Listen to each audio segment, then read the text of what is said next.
Bismillah ar-Rahman ar-Rahim. Donc, encore une fois, merci d'être présent. Et donc, on va commencer avec cet atelier important, très important pour tous les porteurs de projets et aussi pour les startups. Et on va justement en discuter et voir pourquoi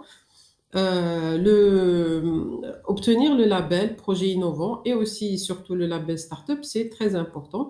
Et comment le faire et comment éviter de tomber dans les refus ou les rejets. Et aussi, donc voilà, on va discuter de plusieurs points. Alors, premièrement, ce que vous devez comprendre, c'est très important. Le label, c'est un document officiel de l'État. D'accord? C'est un document institutionnalisé à travers donc sa création et le décret exécutif qui a été publié dans le journal officiel en septembre 2020 et aussi donc la création du comité national de labellisation dont je fais partie depuis maintenant plus de 2 ans et qui attribue donc les labels et étudie les demandes. D'accord? Donc, j'insiste sur ce point. D'accord? Le document label projet innovant et label startup, c'est un document officiel. D'accord? C'est un document officiel de l'État qui est attribué aux porteurs de projets innovants et aux startups innovantes pour dire et pour certifier que ce projet-là est innovant et a un bon potentiel. Cette startup-là, elle est aussi déclarée startup innovante. D'accord? Donc vraiment, c'est important de comprendre que ce n'est pas un simple document, ce n'est pas un formulaire ou un document quelconque, c'est un document officiel de l'État. Et on va voir par la suite comment yani, vous pouvez en tirer profit. Donc, c'est très important pour tout porteur de projet qui est dans un processus de création de start-up, d'avoir son projet, son label projet innovant et par la suite, après sa création,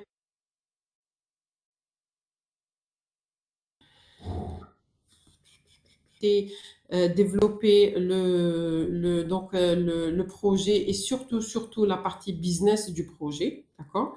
Et valider sur le terrain est-ce que le besoin existe et qui sont le vrai segment de clients et comment la solution que je propose répond réellement aux besoins du client, d'accord? Du segment de client cible. Par la suite, donc ça, c'était la première étape. La deuxième étape, c'est donc je développe un prototype, un MVP, d'accord? Un produit minimum viable. Minimum viable. J'insiste sur minimum viable. Un prototype minimum viable.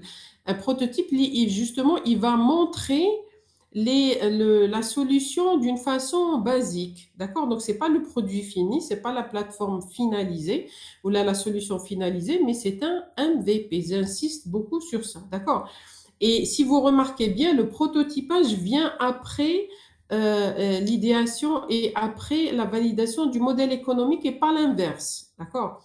Parce que le prototypage, c'est le fruit aussi de tout ce que vous allez faire lors de la création de votre modèle économique et le travail que vous faites sur l'étude de marché, l'étude du besoin client. D'accord? Donc, il faut vraiment suivre ces étapes-là.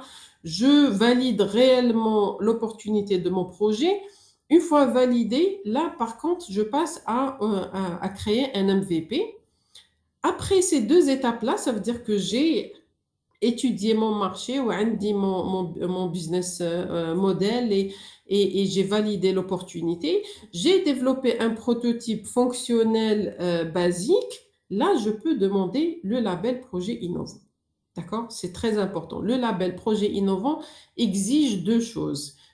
Une bonne présentation du projet et surtout du modèle économique et un prototype, un MVP fonctionnel, il va montrer justement la solution.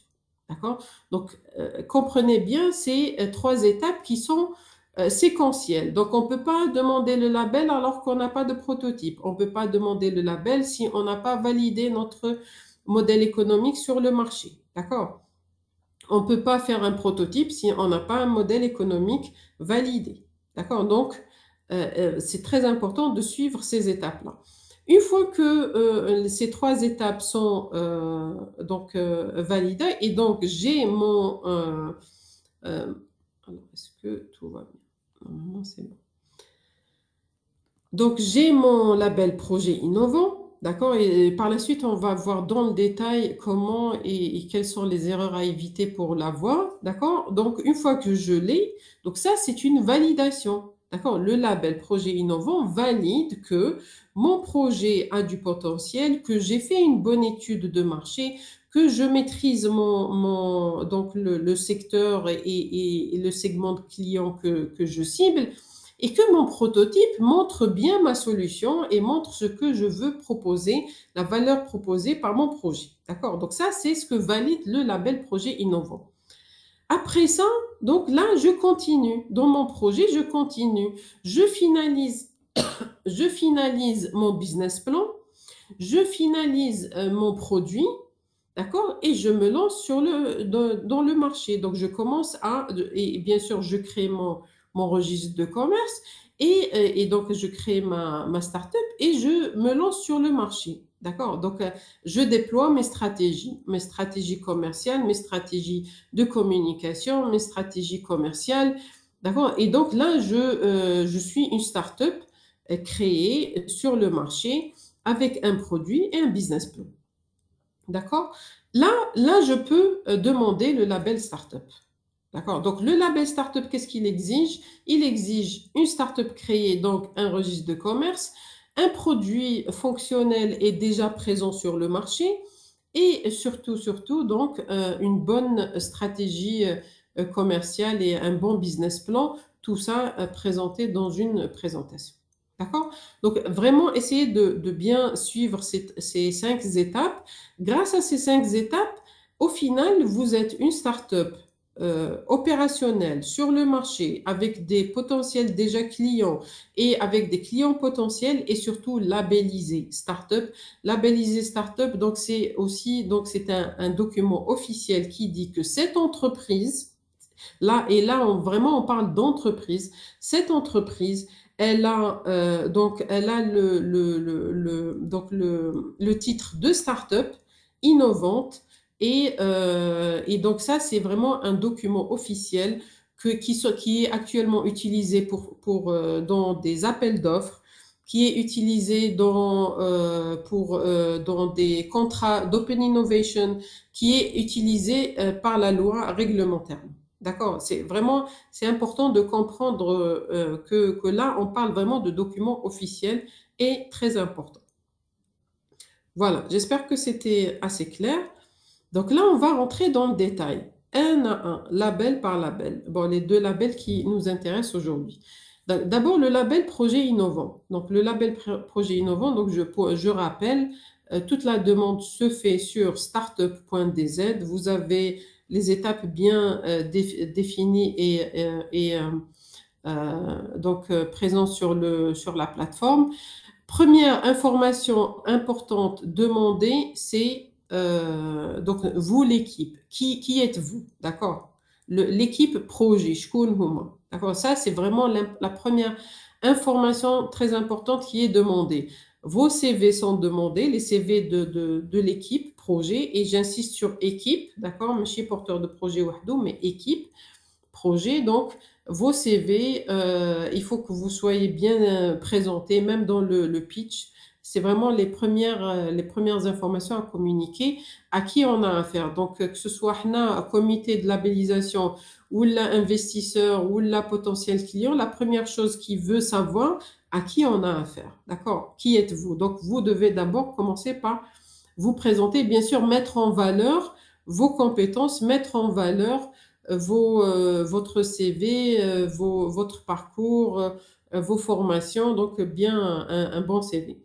Deuxièmement, et très très très important, la présentation ou là le pitch deck. Donc la présentation qui est demandée dans le site web.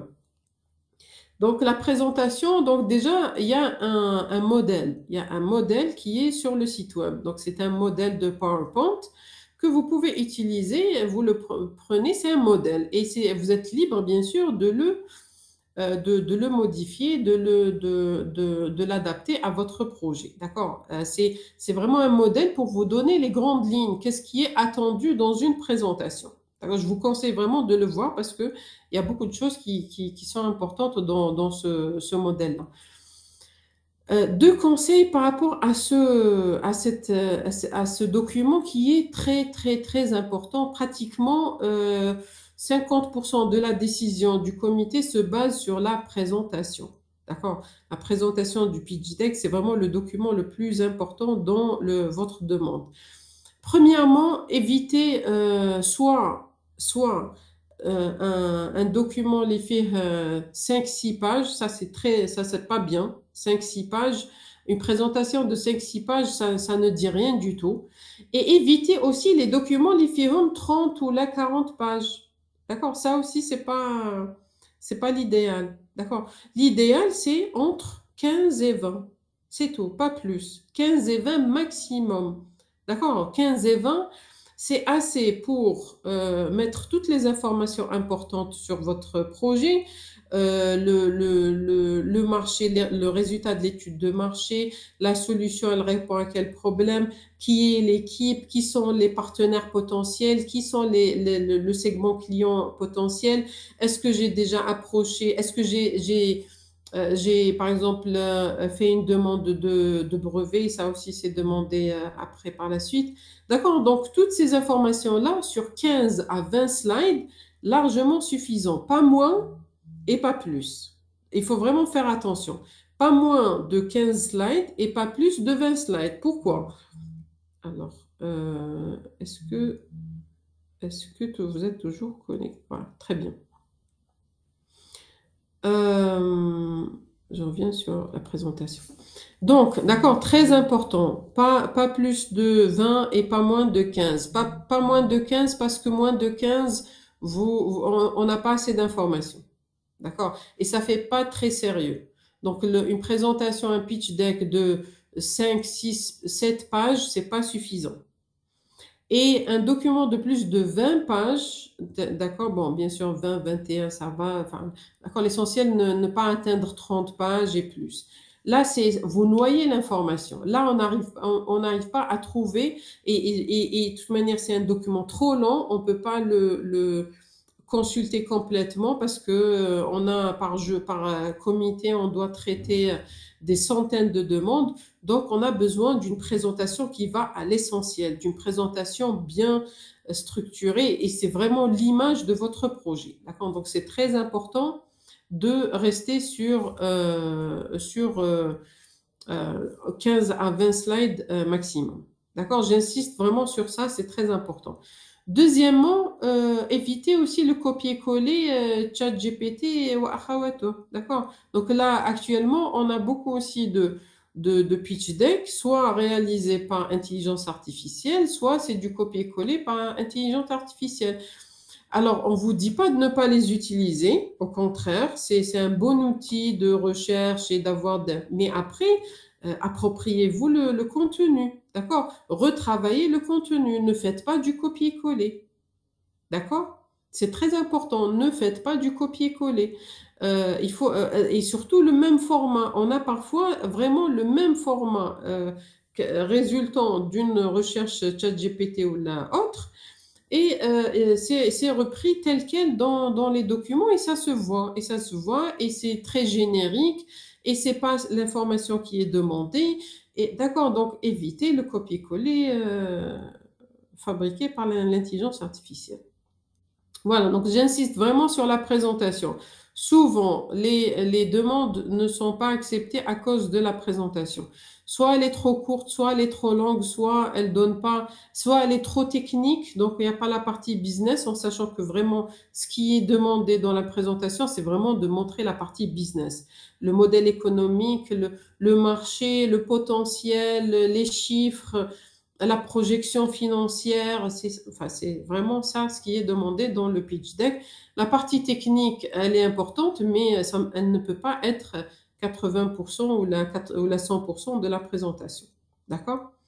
Donc là, donnez beaucoup, beaucoup, beaucoup d'importance à cette présentation. C'est vraiment, vraiment le document le plus important.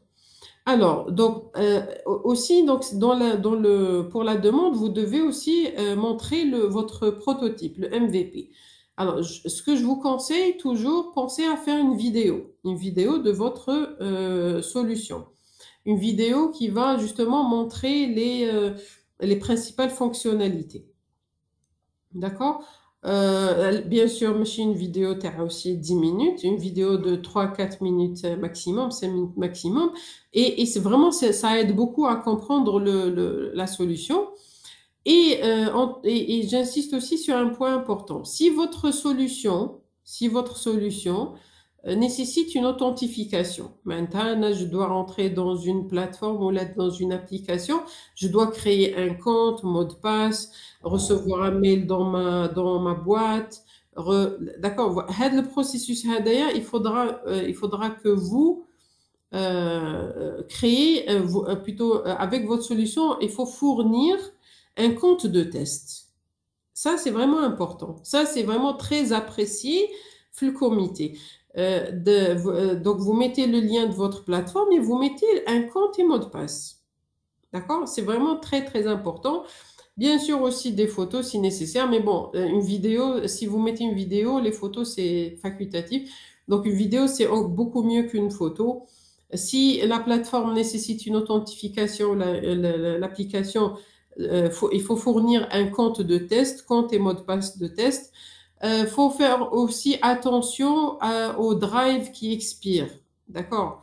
C'est un point qui revient assez souvent.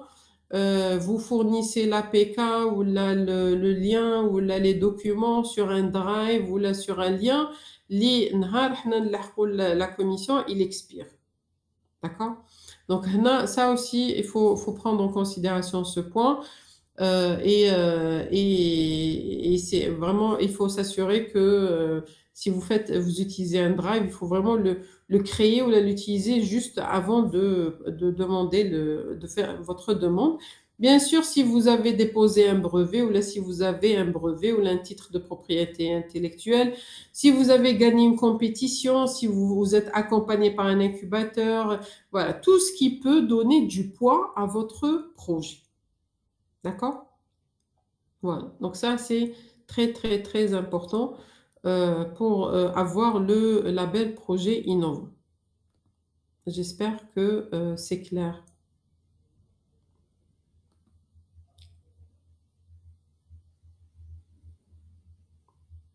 Alors, il y a une question, juste je vais répondre rapidement à certaines questions. Et entre guillemets, Asma ou la Amina, est-ce qu'il y a des demandes en liste d'attente? Ou la Louisa? Allô? Amina? Asma, Louisa? Oui, Madame Quintet.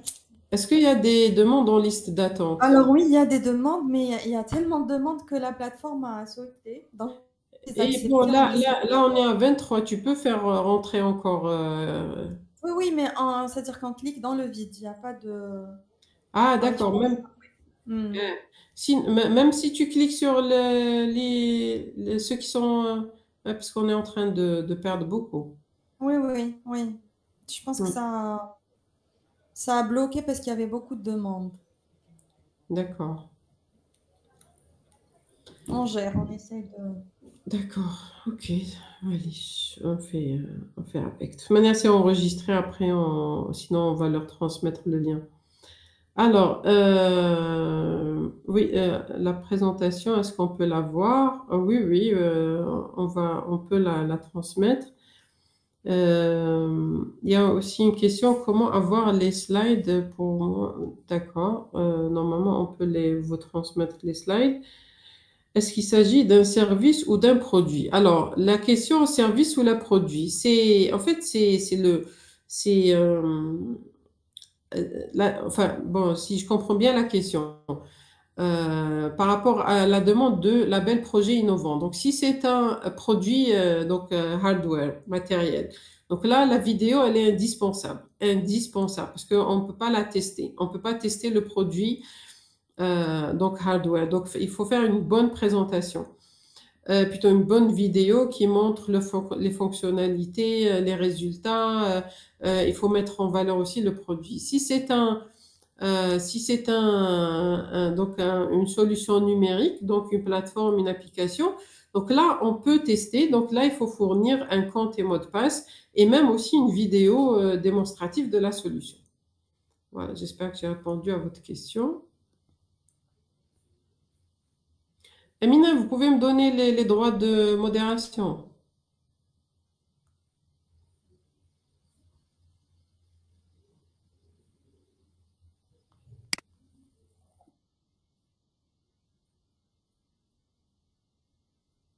Innovant. Donc, par la suite, donc, le label Startup. Le label Startup, je vous ai dit, donc, c'est une étape, c'est un peu la dernière étape après la création du registre de commerce et le lancement sur le marché. Là, on peut demander le label Startup. Le label Startup, pareil, donc, les premières informations demandées concernent les créateurs de la startup et potentiellement aussi leurs équipes.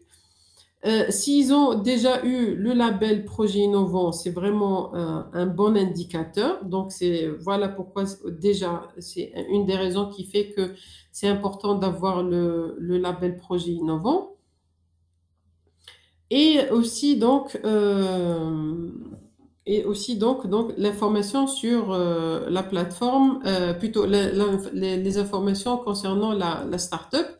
Donc, ça bien sûr, c'est demandé. Donc, registre de commerce, forme juridique, voilà, le statut, donc tout ce qui concerne donc la création, montrer la création de la start-up. Alors, par rapport à ces informations-là, je voudrais insister sur quelques points. D'accord? Donc, d'abord, le registre de commerce. Le registre de commerce, donc, c'est un ensemble de codes d'activité. D'accord? Codes d'activité. Les codes d'activité, euh, ils doivent être en adéquation avec l'activité ou le projet. Là, il faut faire attention parce qu'on a des fois des demandes de label startup avec des registres de commerce dans lesquels il y a beaucoup trop de codes d'activité. D'accord? Et des codes d'activité qui n'ont pas de relation avec la solution. Et ça ne passe pas. D'accord? Donc souvent, on leur dit de faire un registre de commerce secondaire. D'accord? Donc ça, c'est vraiment très important d'avoir un registre de commerce avec juste les codes d'activité nécessaires pour l'activité de la start-up. Donc ça, vraiment, il faut faire attention. Alors, j'entends, est-ce qu'il y a des questions?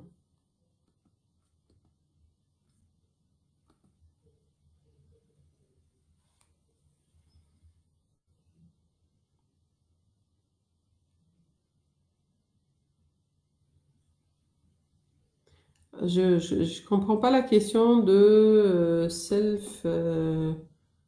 Donc, est-ce que vous les demandez accès? J'ai pas compris.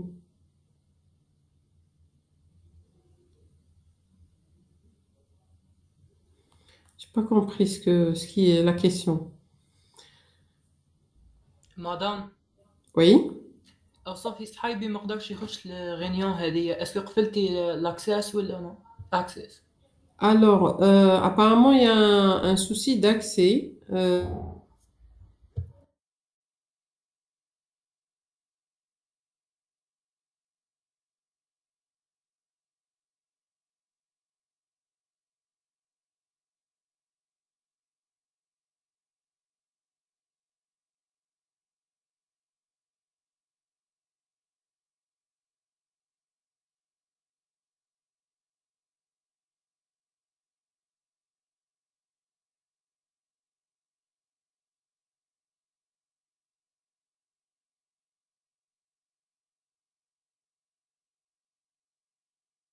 On traite des centaines de demandes par jour, donc de préférence, des présentations entre 15 et 20 maximum. D'accord? 15 et 20 slides, c'est déjà largement suffisant.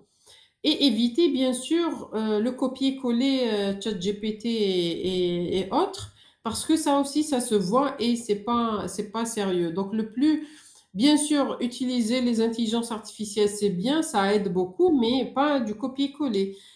Souvent, c'est générique, souvent, c'est pas assez détaillé. Donc, il faut s'approprier le contenu et le retravailler, l'utiliser comme source. D'accord? C'est une source. Ce n'est pas les informations à communiquer. Voilà, donc très, très brièvement, c'était ce qu'on avait parlé, très important. Côté plateforme, très important, une vidéo, enfin solution.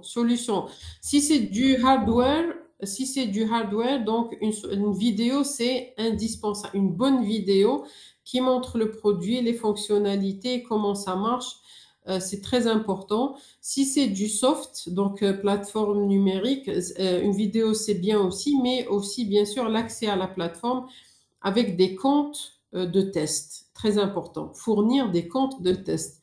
Par exemple, si vous avez une application où il faut créer un compte, où il faut s'authentifier, ou là, une plateforme, donc fournissez les comptes de test. Hakda hna في le comité, on trouve les comptes de test, tout de suite, on va rentrer dans la plateforme ou là, l'application. D'accord? Et faites attention aussi, très important, aux drives. Les drives, souvent, ça expire. D'accord? Des fois, ils sont créés bien avant la demande de label. Et donc, le temps que تلحق يعني pour traiter la demande, le drive expire. Donc, tout ça, ça fait perdre du temps. D'accord? Donc, essayez vraiment de faire attention sur tout ça. Pour le label Startup Protilcom, donc c'est ce qui est demandé يعني en plus de ce qu'on a vu déjà, bien sûr, si vous avez le label projet innovant, c'est un très bon indicateur. Ce qui est demandé aussi, c'est le registre de commerce, mais bien sûr, un registre de commerce, il faut avoir les codes d'activité en relation à l'activité, ne pas avoir des codes d'activité qui sont autres que l'activité de la start-up. Ça, on l'a assez souvent aussi. Des fois, on a des registres de commerce, les filles ont beaucoup trop de codes d'activité. Et souvent des codes d'activité qui n'ont rien à voir avec l'activité de la start-up ou là, le projet labellisé. D'accord?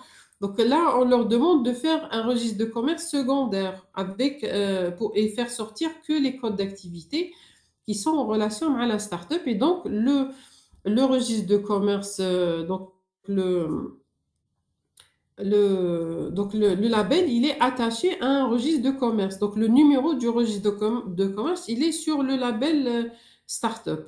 D'accord? Donc, c'est très, très important d'avoir un registre de commerce avec les bonnes codes d'activité. Les bons codes d'activité. On a toujours une bonne présentation qui est bien sûr une présentation, j'insiste, pas trop courte et pas trop longue, entre 15 à 20 pages maximum, et donc qui vraiment montre tout le potentiel, les résultats déjà réalisés. Là, on parle d'une start-up qui est déjà sur le marché, donc les résultats déjà atteints. Si j'ai déjà des clients, si j'ai déjà signé des partenariats, quelles sont mes perspectives, les perspectives de la start-up. D'accord, donc j'insiste aussi vraiment sur la présentation. Il faut vraiment montrer le potentiel de la start-up.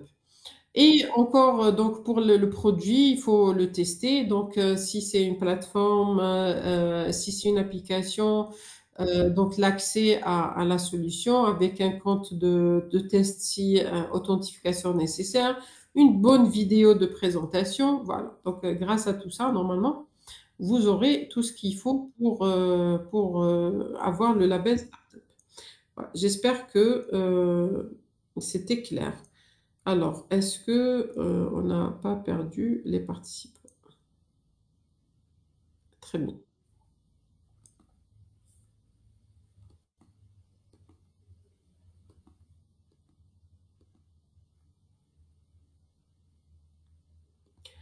Ok, donc là, je vais continuer, d'accord? Je vais continuer sur donc le slide. Pourquoi? Et donc, en fait, qu'est-ce que les labels vous apportent ou apportent à vos projets et à vos startups? D'accord? Donc là, je vous ai résumé là, disons, les bénéfices les plus importants. Alors, premièrement, donc, grâce au label Projet Innovant, d'accord? Grâce au label Projet Innovant, donc, en fait, vos projets sont identifiés. D'accord? Ils sont identifiés. Donc, le label projet innovant, il est utilisé pour faire participer donc les projets labellisés dans différents programmes. D'accord? Donc, vous avez ACEP dans lequel il y a eu des projets innovants qui ont participé. Le Kickstart qui vraiment, là, mais là, c'est vraiment le grand intérêt pour les projets innovants. C'est un programme pour les incubateurs justement pour donc accompagner les projets innovants et même leur réaliser leurs prototypes. Donc participer à des événements, exposer, d'accord. Donc et même par exemple nous maintenant en tant qu'incubateur, lorsqu'on fait des sélections, on donne de l'importance à ceux qui ont le label projet innovant. D'accord? Donc, c'est pour ça, vraiment, c'est important de l'avoir et de tout faire pour l'avoir. D'accord? Donc, et aussi, bien sûr, les labels, que ce soit label projet innovant ou label startup, vous permettent d'approcher l'ASF. D'accord? L'ASF, le fonds de financement des startups publiques. D'accord? Donc, il y a des projets, des labels projets innovants qui ont été financés, il y a des labels startups qui ont été financés. Ce qui est sûr, c'est que le label est un des prérequis pour approcher l'ASF. D'accord? Ça, c'est très important. Vous avez aussi donc après, donc pour le reste, c'est surtout pour les labels start-up. Les labels start-up, les start-up qui sont labellisés start-up, donc dans la réglementation des marchés publics ou le code des marchés publics de 2023, donc il a permis aux entreprises de faire du gré à gré avec les start-up labellisées. Le gré à gré, ça veut dire que je ne passe pas par un appel d'offres ou là une consultation. J'identifie la start-up et surtout la solution que je veux et le mieux c'est qu'elle soit brevetée ou là qu'on a une propriété intellectuelle et je peux signer directement la start-up, c'est ce qu'on appelle le gré à gré. D'accord? Donc ça a été rajouté en 2023. Donc, les startups labellisées, ils sont aussi concernés par le gré à gré dans les marchés publics. Vous avez aussi les contrats Open Innovation. Et ça aussi, c'était dans la loi de finances 2023, qui permet aussi aux entreprises de faire des contrats Open Innovation avec les startups labellisées et les incubateurs labellisés. D'accord? Donc ça aussi, c'est un avantage pour pouvoir promouvoir et développer les startups. Tout ce qui est bien sûr exonération, c'est très important, les exonérations. Donc, grâce au label Startup, donc vous ne payez pas une bonne partie des taxes et impôts liés aux entreprises et aussi la TVA sur les achats destinés aux investissements et aussi vous avez aussi une réduction des impôts d'importation pour si vous importez des composants pour votre solution. Voilà, donc en fait, il y a une panoplie d'exonérations qui sont liées au label Startup. D'accord?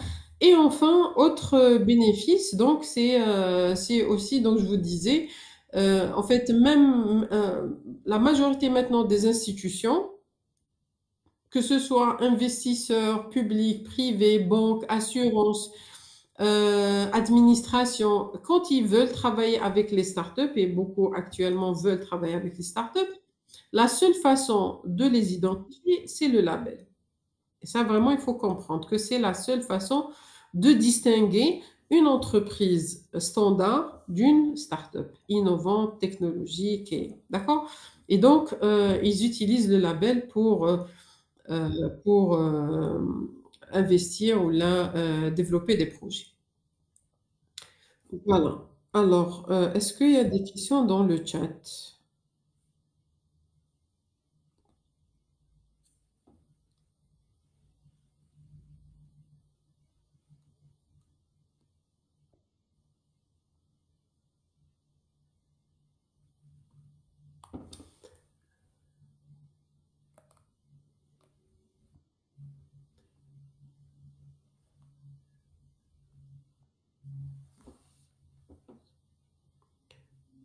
Alors, ok.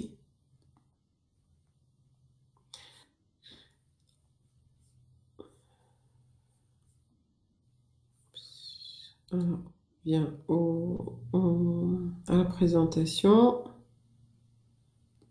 Alors, pour finir, d'accord, une fois qu'on a parlé de tout ça, on a parlé du label, des labels, on a parlé de comment les avoir et leurs avantages. Donc là, je vais finir par quelques conseils. Vous avez, donc vous êtes dans un projet entrepreneurial, vous voulez solutionner une problématique, apporter une solution. Moi, je vous conseille de faire attention à 4 points très, très, très, très importants qui sont disons, des leviers de réussite de toute start-up.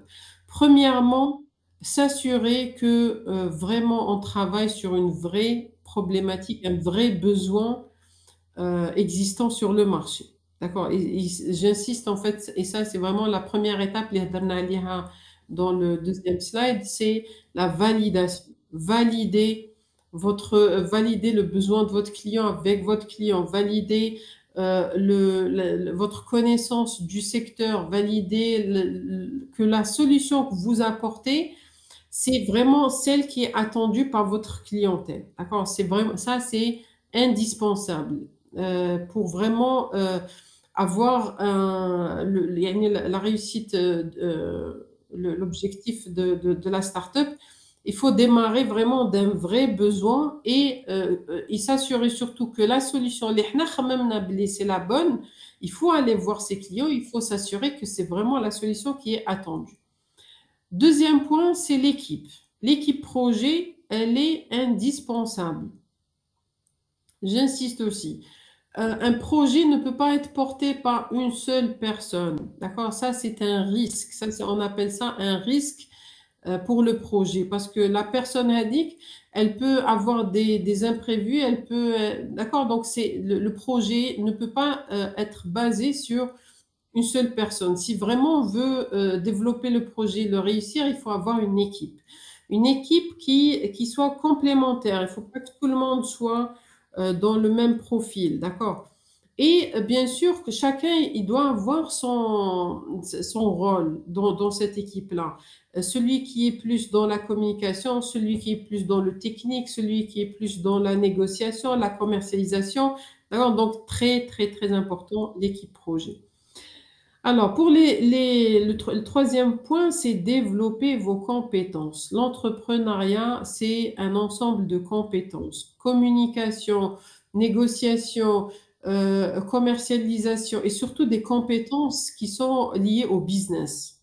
Alors moi, nous, on accompagne des porteurs de projets qui sont des ingénieurs en informatique, en électronique, en automatisme. Donc, et c'est vraiment notre domaine et notre spécialisation. Mais le plus gros de notre travail, c'est de les former dans la partie business. D'accord? Et la première compétence indispensable, c'est la communication. C'est dans toutes les étapes de votre projet, vous allez communiquer sur votre projet, le présenter, le décrire, le mettre en valeur. Donc, c'est une compétence indispensable. Négocier aussi, vous allez tout le temps devoir convaincre. Et convaincre, c'est aussi une compétence, une méthodologie. D'accord? Il faut se former dans ce domaine. Et aussi, donc ça, c'est les 3 compétences qui sont les plus demandées dans les projets entrepreneuriaux. La gestion des conflits, c'est aussi une compétence très recherchée parce que dans une équipe, avec les clients potentiels, avec les partenaires, il y aura tout le temps des conflits. Donc, savoir les gérer, c'est vraiment indispensable. Et enfin, un projet entrepreneurial, il ne faut pas oublier qu'au final, c'est un projet qui doit rapporter.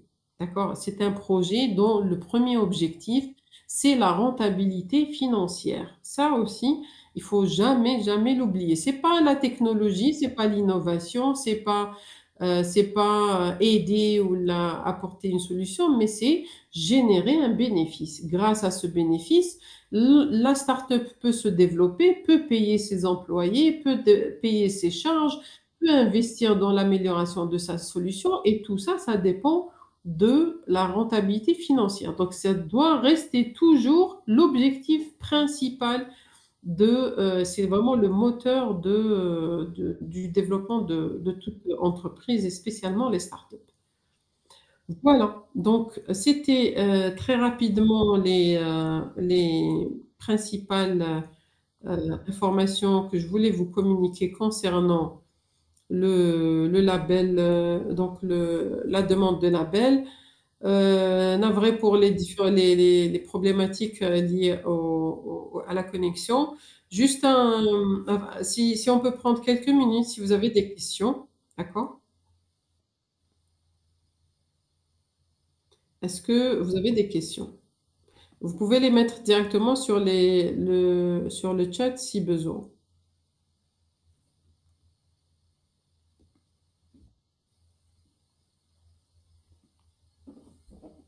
Allô? Oui, madame, merci pour les informations limitées maintenant. Je vous en prie, est-ce qu'il y a des questions? Non, tout est clair. Alors, il y a une question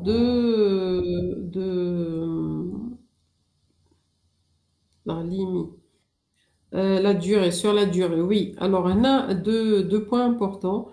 C'est vrai que il y a eu un temps, c'était, je pense, en fin 2023, début 2024, où la durée, elle était elle était assez longue, surtout pour les projets innovants, d'accord? Surtout pour le label projet innovant.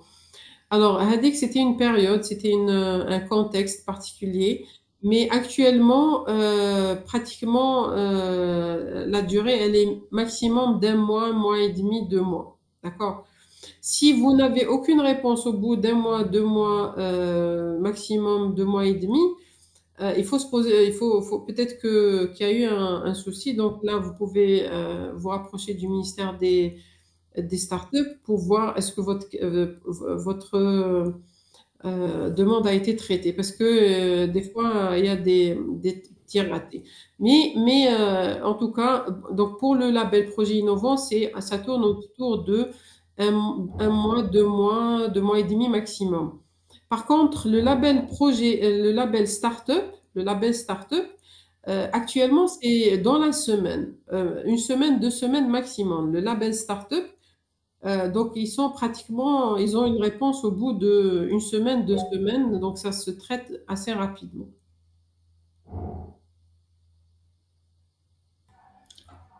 Bonjour Madame Wassila. Oui, bonjour.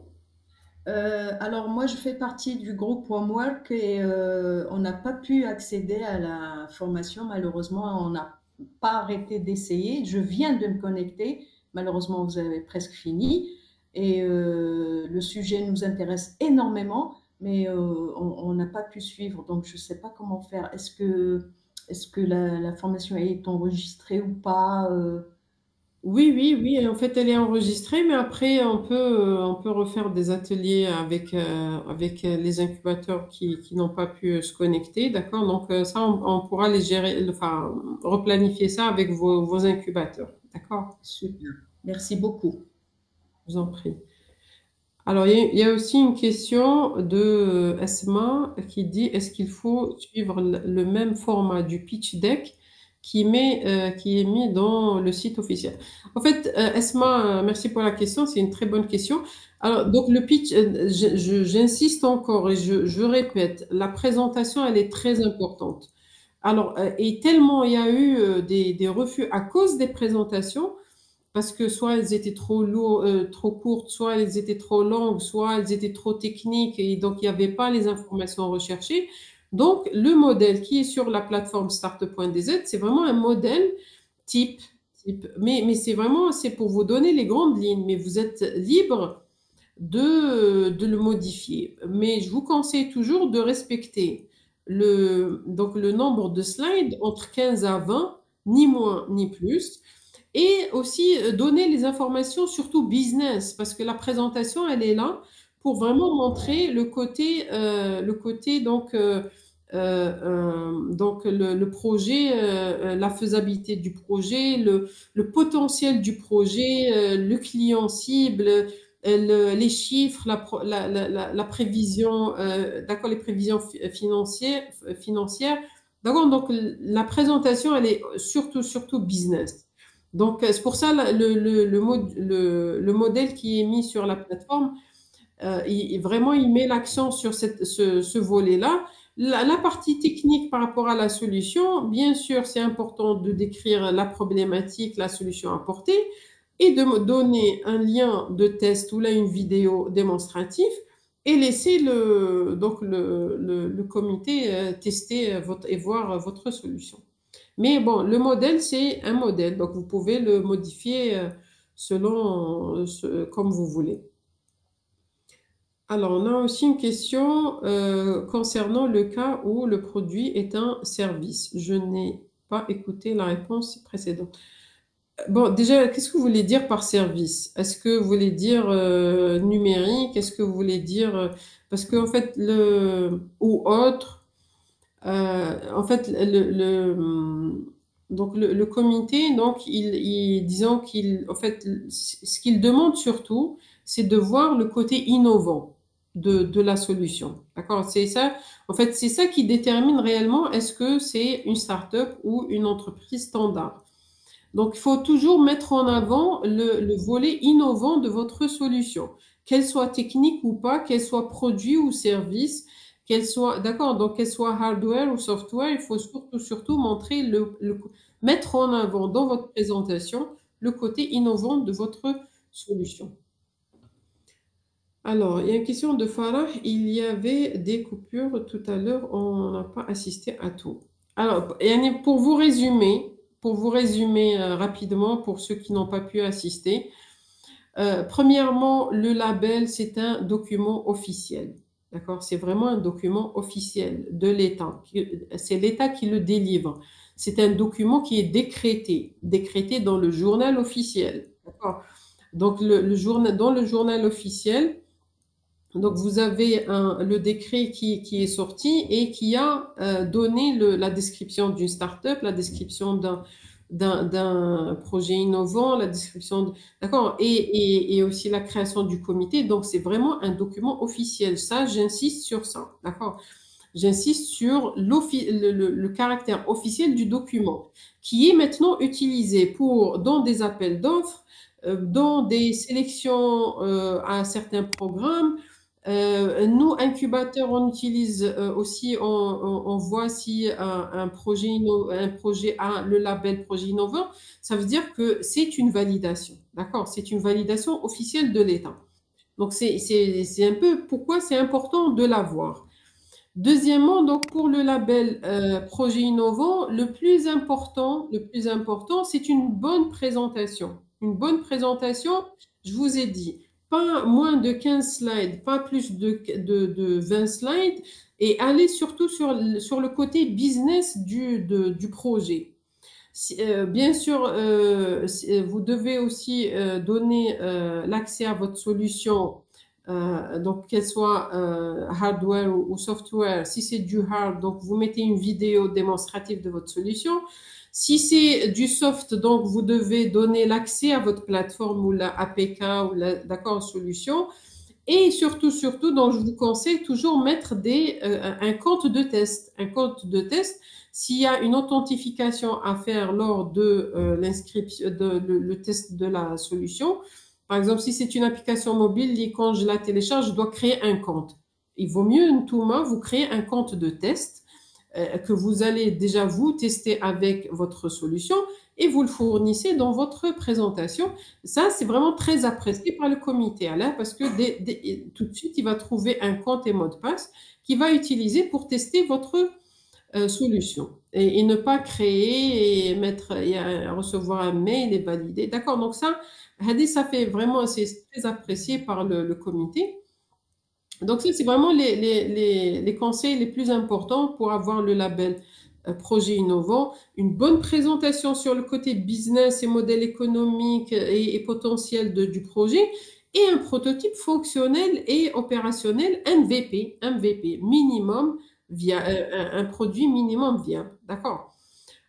Et aussi, bien sûr, mettre en valeur l'équipe, mettre en valeur si vous avez demandé un brevet ou là, si vous avez un brevet, si vous avez un titre de propriété intellectuelle. Voilà. Donc, une bonne présentation, un accès à à un bon compte, donc un accès à votre plateforme. Évitez aussi, ça j'en ai parlé, évitez le copier-coller ChatGPT et compagnie. D'accord? Ça se voit. Le format, il est connu. Le format aussi très générique, ça donne pas assez d'informations. Utilisez l'intelligence artificielle, oui, c'est bien, c'est un bon moyen d'avoir des informations, mais appropriez-vous le contenu. Utilisez le contenu, d'accord? Très important. Par la suite, donc, on a parlé aussi du label Startup. Le label Startup, il faut le registre de commerce. Dans le registre de commerce, évitez trop de codes d'activité. D'accord? On a souvent refusé d'attribuer le label Startup parce que dans le registre de commerce, il y avait trop de codes d'activité et des codes d'activité qui n'avaient aucune relation avec le projet ou la solution ou le service proposé par la startup. D'accord? Donc ça, évitez. Si vous avez déjà un registre de commerce, faites un registre de commerce secondaire. D'accord? Donc c'est beaucoup plus efficace pour avoir le label Startup. Donc ça, c'est vraiment le plus important dans disons, les conseils les plus importants par rapport donc l'obtention du label projet innovant, le label Startup. Et enfin, un petit rappel sur les avantages. Grâce au label projet innovant, grâce au label Startup, vous avez accès à des contrats en gré à gré. Vous avez accès à des contrats en Open Innovation. Vous avez accès à des exonérations. J'en ai parlé tout à l'heure aussi. Et aussi, vous avez accès à l'ASF. Vous avez accès à des programmes tels que Kickstart, ACEP et autres. Vous avez accès à des événements tels que l'ASC ou autres. Voilà. D'accord? Donc, c'est que des avantages. Enfin, principalement que des avantages. Alors, j'espère que j'ai répondu, enfin, j'ai un peu expliqué à ceux qui n'étaient pas présents tout à l'heure. Alors, je vais essayer de voir aussi les questions concernant le cas où le produit d'accord. Alors, il y a Alia qui dit, doit-on être une société morale ou physique? Clairement, disons que c'est pas bon. Si vous avez suivi, donc il y a différentes formes juridiques pour les startups. La dernière forme juridique qui a été créée, c'est la SPAS, donc la SPA simplifiée. On encourage les startups à aller sur cette forme qui est, disons, plus adaptée pour les startups et en fait, même côté aussi responsabilité, donc c'est adapté aussi aux startups et aussi apprécié par les investisseurs. Donc, le mieux, c'est une SPAS. Mais bon, donc pour le label, on a octroyé le label à des SARL, à des EARL et même à des personnes physiques. Et bon, ça avait été fait surtout au début, un peu moins maintenant. Mais vraiment, c'est pas vraiment bloquant. On va pas refuser. S'il y a tous les éléments, le statut, parce qu'en fait, le statut, il n'est pas définitif. Le statut peut changer. Donc, vous pouvez commencer avec une personne physique, puis vous passez, un peu plus tard, vous passez à une EARL ou à un SARL, voire à une SPAS. Donc, vous voyez, donc c'est quelque chose qui peut être modifié. Mais bon, pour le label, c'est pas vraiment le principal contrainte. Alors, il y a qu'entendez-vous par présentation, présenter un modèle de business. Alors, en fait, ça, c'est quand vous allez sur startup.dz. Startup.dz, c'est la plateforme qui a été lancée par le ministère des Startups et dans laquelle vous pouvez demander le label projet innovant ou là, le label startup. Donc, si vous allez demander le label projet innovant, donc vous avez un ensemble d'informations qui sont demandées. Entre autres, donc, on vous demande une présentation du projet. Donc, qu'est-ce qui est attendu de la présentation du projet? La présentation du projet, donc, ce qui est sûr, c'est d'abord, bien sûr, présenter l'équipe. C'est vraiment l'introduction. Il faut qu'on sache qui sont les porteurs de projet. Par la suite, vous allez aussi présenter la problématique que vous voulez solutionner. D'accord? Et puis, la solution proposée. Donc, vous voyez, donc jusque-là, Rana, vraiment la base. C'est un peu le pourquoi de ce projet. J'ai identifié ce problème, je propose cette solution. Mais par la suite, il faudrait aller sur la partie business. La partie business, ça veut dire que j'ai étudié le marché, j'ai identifié le segment de clients, j'ai validé le segment de clients et surtout la solution que je propose. Voilà, en fait, ça, c'est plusieurs étapes qui sont faites durant le processus de création d'une startup et il faudrait mettre tous ces éléments-là dans une présentation. Je répète et j'insiste, entre 15 et 20 slides, pas moins et pas plus. Et en fait, le modèle qui est sur la plateforme startup.dz, il vous montre justement toutes les informations importantes à fournir. Alors, est-ce qu'il y a d'autres questions? Non? Ça va? C'est clair? Très bien. Alors, moi, je vous conseille de préparer vos documents pour ceux qui n'ont pas encore demandé le label. Préparez vos documents, une bonne présentation, une bonne démonstration de votre produit. Si vous sentez que vous avez besoin de voir ça, donc vous pouvez nous transmettre ou me transmettre votre présentation et je peux vous donner quelques éléments, d'accord? Surtout, bien sûr, à travers vos incubateurs. C'est pour ça qu'on a travaillé surtout avec les incubateurs.